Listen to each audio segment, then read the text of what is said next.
வீட்டுக்கே வராதீங்க, மோடிக்கு தான் நான் ஓட்டு போட போறோம், 10 ஆண்டுகள் மோடி, மறுபடியும் 5 ஆண்டுகள் மோடி. அவங்க என்ன கேட்டாலும் கூட நீங்க ஒரு 10 விஷயத்தை சொல்ல வேண்டும் என்பது என்னுடைய அன்பான வேண்டுகோள். 10 விஷயம் மோடி என்ன செஞ்சிருக்காரு. மோடி அவர்களை பொறுத்தவரை இந்தியாவுடைய பொருளாதாரத்தை உயர்த்தி இருக்கின்றார். இது மிக மிக முக்கியம்.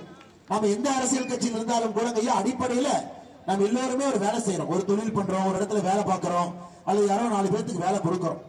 பொருளாதாரத்தை பொறுத்தவரை 2014 மோடி அவர்கள் வந்த பொழுது உலகத்தில் 11வது பெரிய நாடாக இருந்தோம் பொருளாதார அடிப்படையில். இன்னைக்கு உலகத்தினுடைய 5வது பெரிய பொருளாதார நாடாக மாறி இருக்கின்றோம். 6 படிக்கட்டுகள் உயர்ந்திருக்கின்றோம். பொருளாதாரத்தில் இந்த நாடு உயர்ந்திருக்கு. நீங்க யோசிச்சு பாருங்க, இன்னைக்கு நம்மை தவிர இந்தி கூட்டணி வர்றாங்கன்னா பொருளாதாரத்தில் அவர்களால் வளர்ச்சி கொடுக்க முடியுமா? நீங்க யோசிச்சு பாருங்க. பவானியுடைய பொருளாதார வளர்ச்சி அவர்களால் உறுதி செய்ய முடியுமா? கண்டிப்பா முடியாது. முதல்ல